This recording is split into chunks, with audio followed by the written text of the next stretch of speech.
I'm caffeinated, hydrated, motivated, and I hope you are too, because it's going to be a great day. This is a photo of my grandfather. I remember when I was yay big, walking into his kitchen, and the table was full of pancakes and fudge that he'd cooked himself. And he used to love saying, "There's no such thing as bad food." And I think that he got the idea when he was a prisoner of war in World War II. And he never told me any stories about that time. He wasn't really proud of them, except for one. When I was a medical student, I was talking to him about cholesterol and how we should eat better, et cetera, et cetera. And he told me the story about he came back from a mission to the barracks and ate 12 eggs. And I think he was just trying to balance my idea. So I'm Dr. Troy Wallet. I'm the co-founder of GenWise. I'm a GP and I look after aged care patients at Helping Hand in North Adelaide. And I thank you for bringing me here today. The question really is, this is a tech and innovation conference, so why am I bringing Gramps? What do grandfathers know about 5G? What do they know about Internet of Things, blockchain? And something hasn't been brought up today, which is the most important question of all, is what do grandfathers know about VR and what it is actually useful for? Well, the reason I bring him is because, as I said, I am a GP and I work in the aged care sector. So working with older people is what I do. So I kind of have to bring him. I also bring him because I want to talk about GenWise. I'm going to tell you a little bit of our story and what we do. And GenWise is all about octogenarians. And I also use him to remind us of our purpose, which is what I want to talk to you about today. Normally when I'm giving these talks, I'm talking to other doctors and I'm teaching them about dementia or frailty or something like that.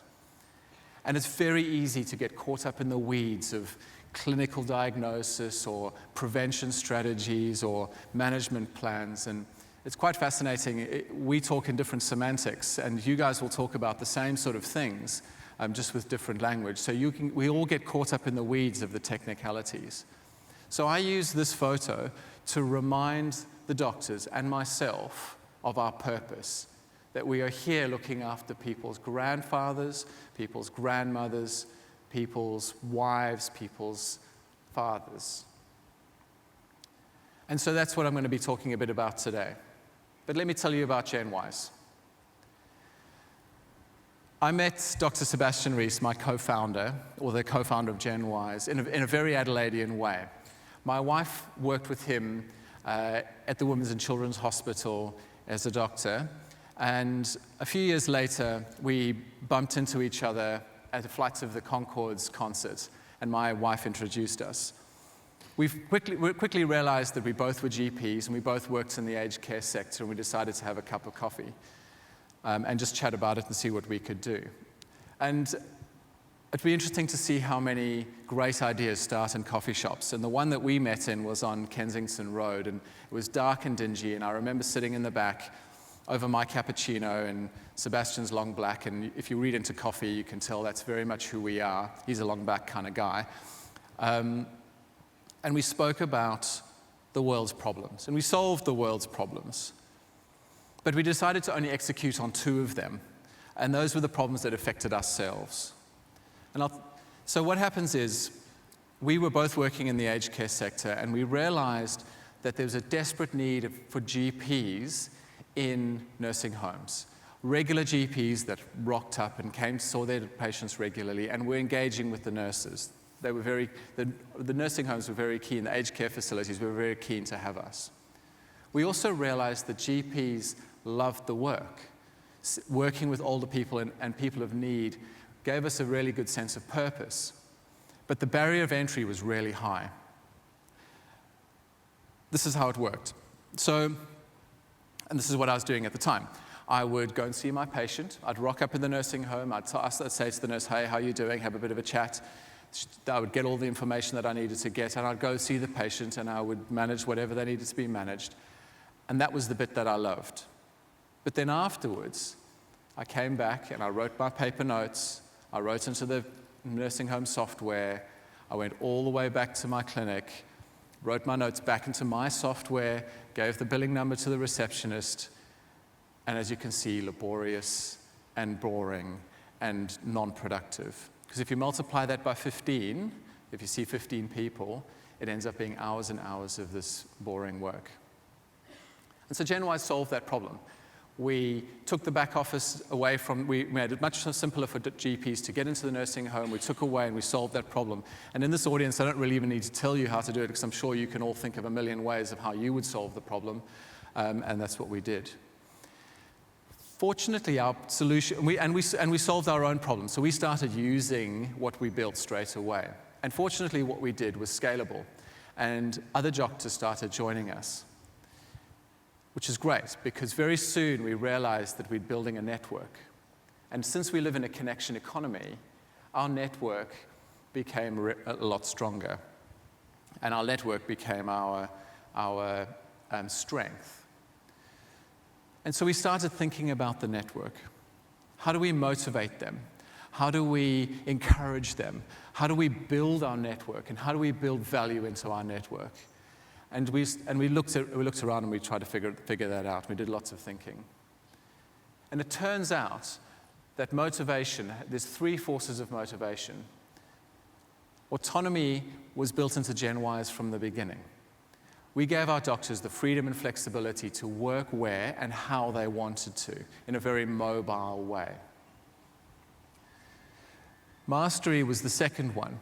And this is obvious, really. We often sort of, you'll feel it in yourself. If you can feel masterful about what you do, if you can enjoy what you do because you know what you're doing, it motivates you to get back and do the next thing. And so we've built into our systems a monthly meeting where we bring all our doctors together and we discuss clinical cases and all those kind of things. We use the Zoom app. Maybe after today we'll use a different one that you'll hear about later called Liberate. But we connect our doctors that way. And we've got doctors all over the country. We've got them in Darwin, in Melbourne, in Adelaide, in Sydney, in the Gold Coast, everywhere. So we bring them together. We also use instant messaging. We use the Slack software, but again, I think that we might be able to change. So our doctors can communicate in real time with each other and ask each other clinical cases. So the mastery comes in. And purpose we brushed off. The reason we brushed it off is because we looked at it and we were like, we're doctors, we work in nursing homes with old people, and we care. The purpose is obvious. The health sector is rife with purpose. Looking to the health sector for a sense of purpose, to understand purpose, is like looking to sharks to build better submarines. And so we brushed it off. And then 2017 came along, and one of the judges at the Telstra Business Award, after we became that business and won the national award, said this about us. GenWise is a purpose-driven business. And the scales fell from my eyes, and I was like, whoa, what does that mean? This purpose thing actually means something. It is something that's important. And so being a doctor, I started looking into it.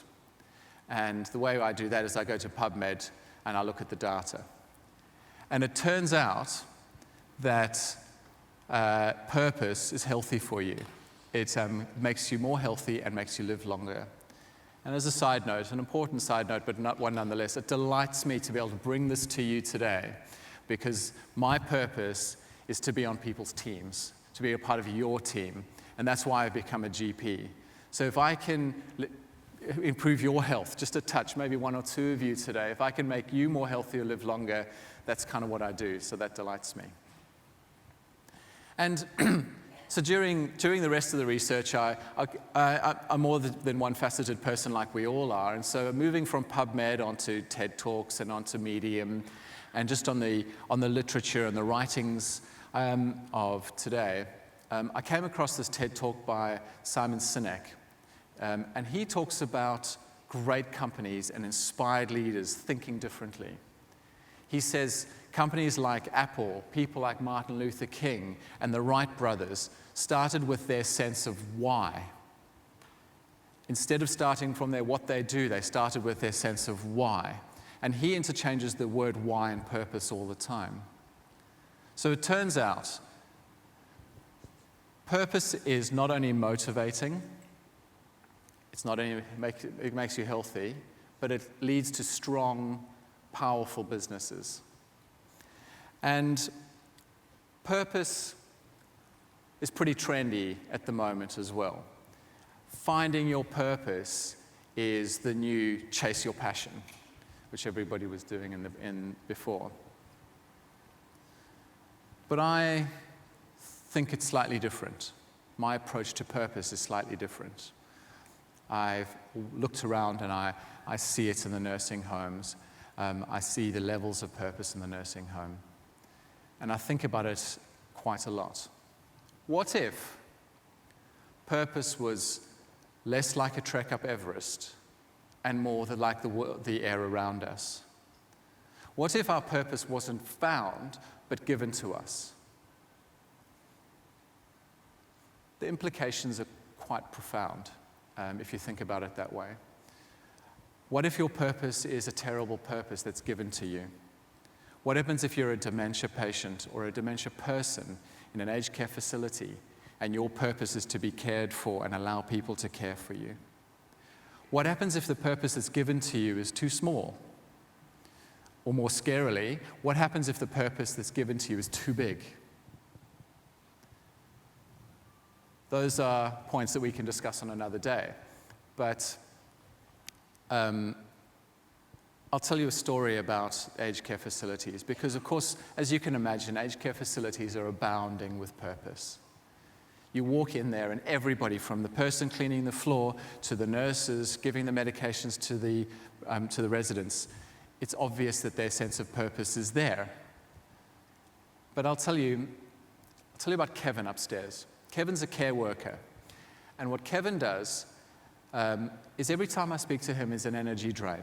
He's always talking about, when's my next break? I've got to go and move my car because it's parked in the 2-hour zone. I get paid too little and this job's rubbish. He may be, and maybe it is, but that's beside the point. Kevin does a job in a place of purpose. But downstairs is Sharon, and I love Sharon. Same job, care worker. She's fantastic. When I go and talk to her, she comes and says, Dr. Wallet, how's your holiday? How's your weekend? So she engages with me because that's what she does. And then she says, I saw Mrs. Jones today, and she's a bit upset, so I took her out in the sun and I did a bit of a walk with her. But I'll just keep an eye on her and let you know if I'd like you to come and see her or if you need to see her. And Mrs. Smith's got a rash on her back. Do you mind just having a look at that? Now, I'll put this in context for you. Care workers, their job is to look after the residents, to help them bathe, to dress them, to get them to breakfast, feed them, and do all of those things. They never talk to doctors, except for Sharon, but they never talk to doctors. It's not their job. They need to report that stuff to the nurse, and the nurse talks to me, but not Sharon. And I asked her, because I was thinking about this purpose thing, and I asked her, and I was like, Sharon, why do you always come? You're always happy and you're always grateful, and you love being here. What is it that brings you here? And she said, I love the people. I love what they do, and they need to be looked after, and I love the people. So unfortunately, I'm not going to see Sharon again because she's moved jobs, and she is now studying to be a nurse, which I think is great, and I said to her I'll help her in whatever way necessary. But great things are going to happen for her because her sense of purpose is so strong. I want employees like Sharon. I want customers like Sharon. I want to be like Sharon. And I would like my grandfather to be looked after by someone like Sharon. My grandfather would have loved it here today. He used to call the public transport buses, his limousines, and he would have rocked up outside here, and he'd have wandered around the outside, asking all of you interesting questions, probably not very technical, but he would have come away with a worldview. He'd have come away with some profound ideas. And so when you go out today, it's going to be a fun day. When you get caught up in your technical details, when you solve your problems, when you get excited and about the innovations that you are seeing, just keep an eye out for your purpose, because somebody might be giving it to you. And it doesn't need to be huge. It doesn't need to be profound. It doesn't need to be about old people or grandfathers or even people. Purpose is not to be judged. But just keep an eye out for it, because it might send you off today with something a little bit different, a little bit more than just something you can plug in, which is actually awesome. There's lots of amazing things here. So keep an eye, and remember just to grab your purpose. Thank you very much for having me. I love a conversation and I love a connection, so please don't hesitate to come chat to me afterwards, and I'd love to see you there. Thank you very much. That's true. Brilliant. Thank you, mate. That's great. And I mean, the story on purpose is very topical in my view in terms of what's going on in business, particularly in Australia with all these banking challenges and what organisations stand for. And I think if you continue to drive with purpose at the core of your values, then you're going to have a very successful business. And well done again on winning the Australian Telstra Business Awards. A little plug there. I think we're off and running again for this year soon, so I'm sure you can testify that it's been worth it as a business. Yeah. The whole process of the awards was amazing, right from the start all the way to the end. And I think very much about processes rather than outcome. So we fortunately got there, but we were only one, but all the other businesses would have had gain. And that idea of purpose, our companies and our businesses are becoming so transparent that if you're going to watch your purpose, because if your purpose is profit, then, which is fine, you've just got to be working that in. And people will see what your purpose is very quickly. Your customers know what your purpose is very fast. That's great. So, well done. All the best. Thank you. Okay. Thank you.